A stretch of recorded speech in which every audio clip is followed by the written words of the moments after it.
What's up, everyone? I'm Brad McCrae. Thank you so much for tuning in. And if you're new to my channel, welcome.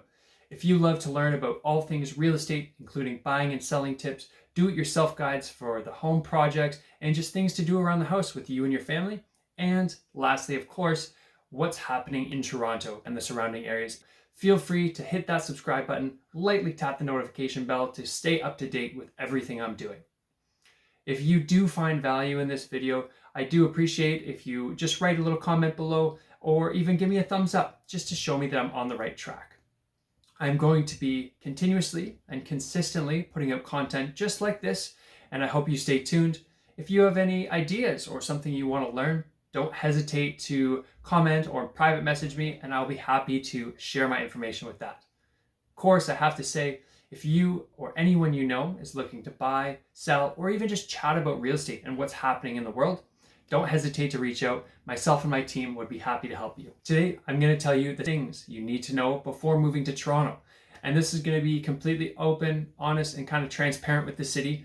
There are amazing reasons to move here, but of course, with any city, anywhere you live, there's also going to be some downfalls as well. My family grew up here, and for as long as I can remember, I knew that as soon as my education was done, as soon as I was ready to get started, I would be doing it here in Toronto. So the first thing that you need to know, and if you were to ask almost anybody here in the city on one of the great things about it, would be the multiculturalism here. Demographics here in Toronto make it one of the most multicultural and multiracial cities in the world. Back in 2016, a census was done, and I know this is a couple years old now, so there's probably information has probably changed, but this was what I could find, that the population was 51.5% of visible minorities, and that's up from only 13.8% of the population being a visible minority back in 1981. So there's just a huge diverse flow of people moving to the city from all across the world. Because of this, Toronto has established many ethnic neighborhoods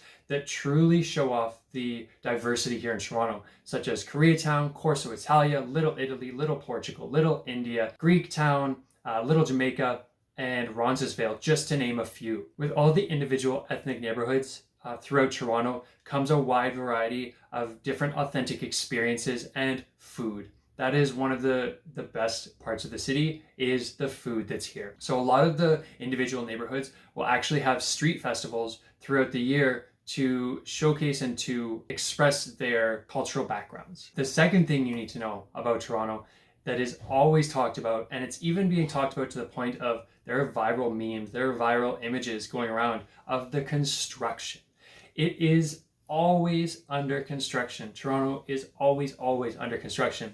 And if you're not from here and you don't understand and you think I'm making a joke, I am serious. No matter where you are in Toronto, what time of day you're going, or the time of year, you will most likely hit some type of construction or pass by some type of construction, whether it's road work, sidewalk work, new construction with the condos that are going up. One example of construction that's been going on for a long time here in the city is the Eglinton LRT.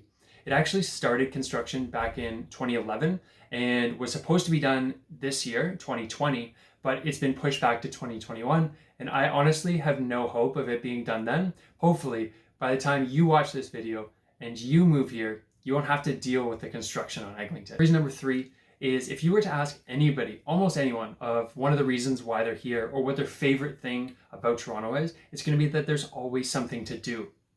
So our sports scene, for example, Toronto is home to many professional sports teams like the Raptors, the Leafs, the Blue Jays, the Toronto Argonauts, Toronto FC, and the Toronto Rock, just to name a few. But then there's also lots of semi-professional sports teams and leagues that if you're interested in playing, it's so easy to find anything from volleyball to golf to soccer to hockey.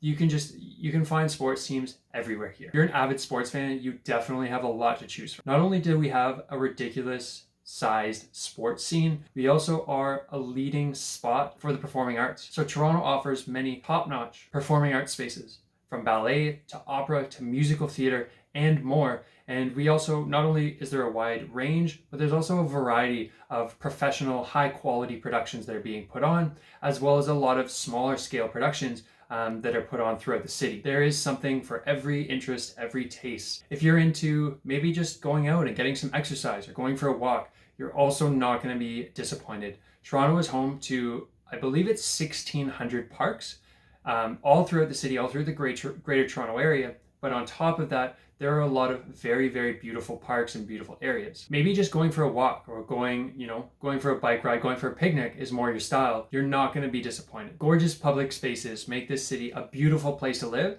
especially when the weather starts to warm up, when it gets a little nicer outside. The Don Valley Brickworks Park, Rouge Park, and the Edward Gardens, just to name a few of our beautiful parks that this city has to offer. But I mean, there's so many. I could spend probably 45 minutes or longer just talking about the parks that are here. There is literally so much to do here in Toronto that I'm going to be following up and putting out more videos on more specific topics, like just the parks or just the breweries, stuff like that. But a long list of venues, museums, bars, restaurants, cultural spaces, bookstores, coffee shops keep Torontonians busy day and night. You will literally never get bored here. Even in the winter, there's so many things you can do, so many places you can go and see, and it does get pretty here. Like, we have our Festival of Lights, we have a few skating paths, skating rinks, and there are lots of spaces within a short drive of Toronto if you're into snowboarding or skiing or even just hiking in the winter. Another thing, as you can probably guess or expect in Toronto, it gets busy here. And with Toronto being Canada's largest populated metropolitan area, the traffic can get terrible. There's actually a study done a couple of years back that's showing Toronto, in the city of Toronto, it will take an individual approximately 35% longer to get where they're going if you travel during rush hour versus non-rush hour times. It may seem frustrating at first, or if you don't actually live in Toronto and you just have to travel through on the 401 during our rush hour times, it can be really frustrating. But honestly, my tip to that is just accept it. If you live here, or if you live anywhere near Toronto and you have to use the 401, any highway, or even just drive through Toronto, there's going to be traffic, and there's no point of trying to think that it's not going to be there. Just accept it. It will most likely seem frustrating at first when you first move to the city, but honestly, my tip for that is just expect that traffic is going to happen. No matter when you're driving during the day, plan ahead, leave a little bit earlier, and you'll get there safe. You'll get there fine. Just don't get angry at something that's going to happen every single day when you're driving to work. But the upside to the busyness of Toronto is that the infrastructure that is provided with our public transit system. So between our buses, our streetcars, our subway, it is easy to get, or relatively easy, I should say, to get almost anywhere in the city, especially the main points like Union Station or anywhere along Bloor Street that we have our subway. And when that Eglinton LRT is finally done, it'll make it that much better. So reason number 5, thing number 5, whatever you want to call it, of things you need to know before moving to Toronto, is probably my favorite reason. It's the reason that I always knew that I'd be living in Toronto, and it's the opportunity or the potential that you have while living here. So reason number 5, or thing number 5 that you need to know before moving to Toronto, if you're thinking of moving to Toronto, is the reason that I'm here. The reason that I knew forever that I would be living in Toronto is the opportunity and the potential that you have. The Greater Toronto Area is the most populated city in Canada and is a huge business and finance sector, as well as a huge hub for North America. Thanks to all of the incubators here in Toronto, it is actually the #1 spot in Canada for startups. Even if you're not in business or finance, or you don't see yourself being an entrepreneur, don't feel like Toronto isn't the spot for you. With the wide variety of diversity, the potential of learning, the proximity you have to people of basically all backgrounds, and with that comes all the experiences, all the authentic experiences that people have had throughout their life, is unmatched basically anywhere here in Canada. And no matter what your interest, what your passion is, where you see yourself going, come to Toronto, you won't be disappointed.